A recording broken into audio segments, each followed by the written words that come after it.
के बड़े विस्मित हुए। अंत में उन्होंने नारद जी का पूजन करके उनको विदा किया। इसलिए माघ, कार्तिक और एकादशी यह 3 व्रत मुझे अत्यधिक प्रिय है। वनस्पतियों में तुलसी, महीने में कार्तिक तिथियों में एकादशी और क्षेत्रों में श्री कार्तिक मुझे बहुत प्रिय है। जो प्राणी जितेंद्रिय होकर इसका सेवन करता है वह यज्ञ करने वाले मनुष्य से भी अधिक प्रिय लगता है। जो प्राणी विधि से इनकी सेवा करते हैं वो मेरे अनुग्रह से सब पाप से दूर हो जाते हैं। भगवान विष्णु के वचन सुनकर के सत्यभामा ने कहा, हे नाथ, आपने यह बात बड़ी आश्चर्यजनक कही है कि दूसरों के लिए पुण्य के फल से कलह की मुक्ति हो गई। यह प्रभावशाली कार्तिक मास आपको अधिक प्रिय है कि जिसे पति द्रोह का पाप केवल स्नान के पुण्य से ही नष्ट हो गया। दूसरे मनुष्य द्वारा किया गया पुण्य उसके देने से कैसे मिल सकता है? आप ये जिस कर्म द्वारा मिलता है सो सुनो। सतयुग में देश, ग्राम तथा कुलों को दिया गया पुण्य या पाप मिलता था, किंतु कलयुग में केवल कर्ता को ही पाप और पुण्य का फल भोगना पड़ता है। संसर्ग न करने पर भी यह व्यवस्था की गई और संसर्ग से जैसे पाप और पुण्य दूसरे को मिलते हैं उसकी व्यवस्था भी सुनी। पढ़ाना, यज्ञ कराना और एक साथ भोजन करने से पाप पुण्य का आधा आधा फल मिलता है। एक आसन पर बैठने तथा सवारी पर चढ़ने से श्वास के आने जाने से पुण्य और पाप का चौथा भाग प्राणी मात्र को मिलता है। स्पर्श करने, भोजन करने और दूसरों की स्तुति करने से पुण्य और पाप का 10वां भाग मिलता है। दर्शन करने से, सुनने से तथा ध्यान से मनुष्य को पुण्य और पाप का 10वां अंश मिलता है। दूसरे की निंदा, चुगली और धिक्कार करने से उसको 7वां भाग मिलता है। पुण्य करने वाले मनुष्य की जो कोई सेवा करता है वह सेवा का भाग ले लेता है और अपना पुण्य उसे दे देता है। नौकर और शिष्य के अतिरिक्त जो मनुष्य दूसरों से सेवा करवाकर उसे पैसे नहीं देता है वह सेवक उसके पुण्य का भागी बन जाता है। भक्ति पंक्ति में बैठे हुए भोजन करने वालों की पत्तल जो व्यक्ति लांघता है वह उसे जिसकी पत्तल उसने लांघी है अपने पुण्य का 6वां भाग दे देता है। स्नान तथा ध्यान आदि करते हुए मनुष्य से जो व्यक्ति बातचीत करता है और या उसे स्पर्श करता है वह अपने पुण्य का 6वां भाग उसे दे देता है। जो मनुष्य धर्म के काम के लिए दूसरों से धन मांगता है पुण्य का भागी होता है। ठीक उसी प्रकार जिस तरह की दान करने वाला पुण्य का भागी होता है, जो मनुष्य धर्म का उपदेश करता है और पश्चात श्रोता से याचना करता है वह अपने पुण्य का 6वां भाग उसे दे देता है। जो मनुष्य दूसरों का धन चुराकर उसे धर्म करता है वह चोरी का फल भोगता है और शीघ्र ही निर्धन हो जाता है, और जिसका धन चुराता है वह पुण्य का भागी हो जाता है।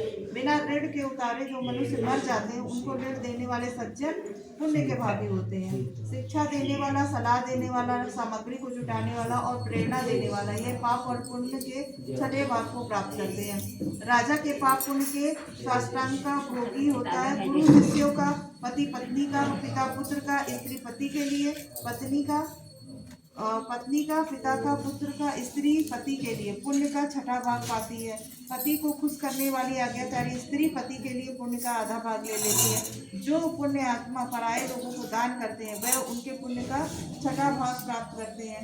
जीविका देने वाला मनुष्य जीविका ग्रहण करने वाले मनुष्य के पुण्य के 6ठे भाग को प्राप्त करता है। इस प्रकार दूसरों के लिए पुण्य अथवा पाप बिना दिए ही दूसरों के को मिल जाते हैं। किंतु यह नियम जो कि मैंने बतलाए हैं कलयुग में लागू नहीं होते। कलयुग में तो एकमात्र कर्ता को ही अपने पाप या पुण्य भोगने पड़ते हैं। इस संबंध में एक बड़ा पुराना इतिहास है जो कि पवित्र भी है और बुद्धि का देने वाला भी है। ध्यान से सुनो। अभी इसके बाद नया अध्याय आएगा, खत्म हो जाएगा है। तो तुम्हारी नरक यात्रा दूर हो गई। भगवान कृष्ण ने कहा, इस प्रकार प्रेत पति ने धनेश्वर को सब प्रकार के नरक दिखाने के बाद यक्षलोक में जाकर उसे वहां का राजा बना दिया। वहां पर उसका नाम धनयक्ष हुआ और वह कुबेर जी का सेवक बन गया। बाद में महर्षि विश्वामित्र ने उसके नाम पर तीर्थ बनाया। हे राजन, कार्तिक मास का व्रत महाफल का दाता है। इसके बराबर कोई दूसरा पुण्य कर्म नहीं है। जो कोई यह व्रत करता है तथा व्रत करने वाले का दर्शन करता है उसे अवश्य ही मुक्ति की प्राप्ति होती है।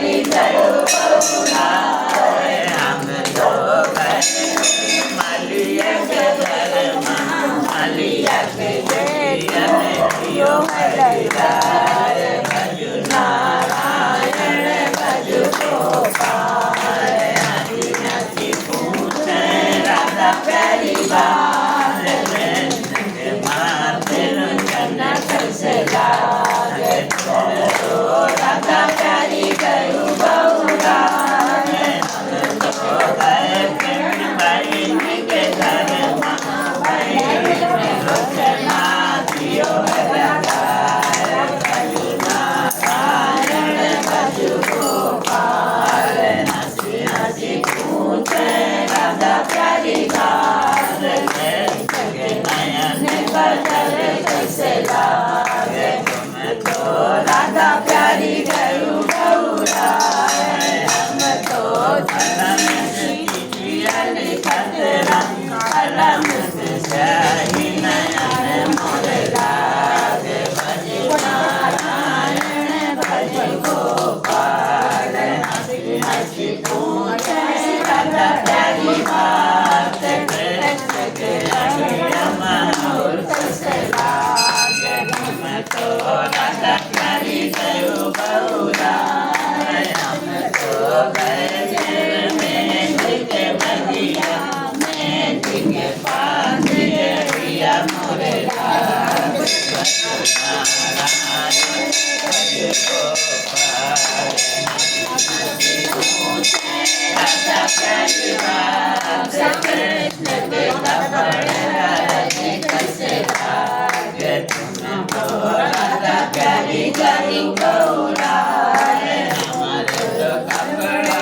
धोबिया के घर में धोबिया के बेटिया बदले कैसे दौड़ी दौड़ी राधा प्यारी धोबिया के पास कृष्ण के कपड़े बदले कैसे तुम तो राधा प्यारी गयो बहुरा कृष्ण और तुझे सखा वही रहिया भजु नारायण भजु गोपाल जो है मन क्यों तुझे ससावत हुए तुझे सदा करे शिवपाल भजु नारायण भजु गोपाल जो तुम हम काजर से उतर क्यों कृष्ण के माथे मंडर क्यों जाए भजु नारायण भजु गोपाल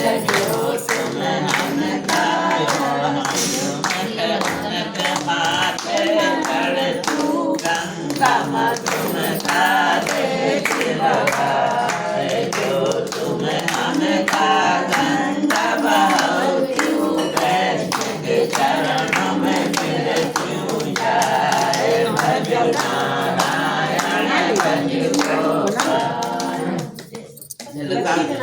तेरा हरदम तेरे साथ रहूंगा सुने राधे मैं श्याम तेरा हरदम तेरे साथ रहूंगा सावन का महीना होगा हरी हरी रानी होगी सावन का महीना होगा हरी हरी रानी होगी तुम मेरी मैं रंग तेरा हरदम तेरे साथ रहूंगा मेरी मैं रंग तेरा हरदम तेरे साथ रहूंगा राधे मैं श्याम तेरा हरदम तेरे साथ रहूंगा भादों का महीना होगा रिमझिम बारिश होगी भादों का महीना होगा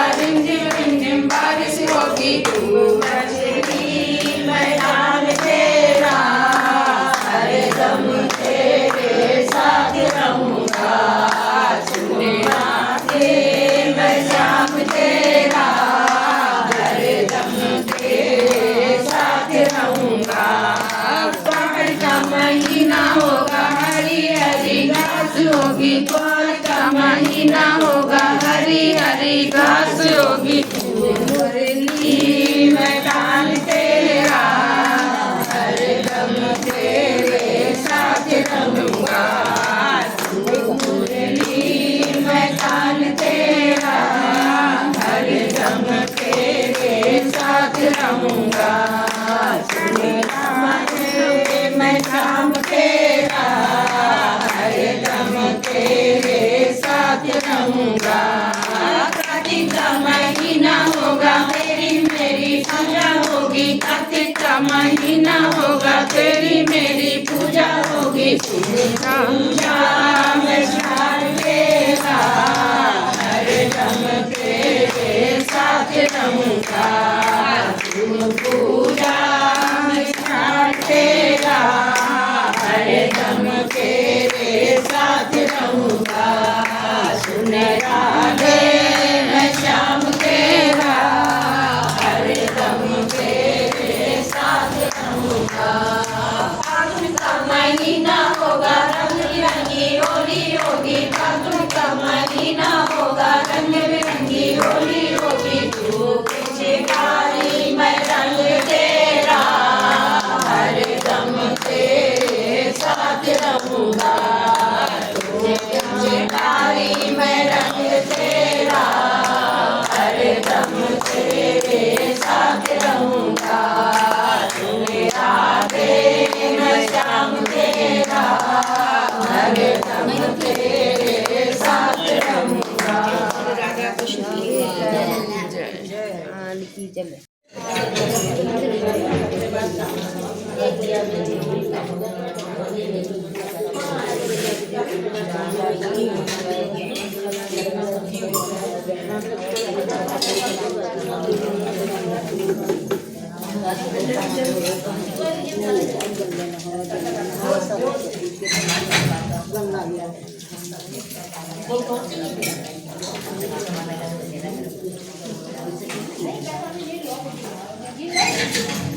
Mana Cina ya?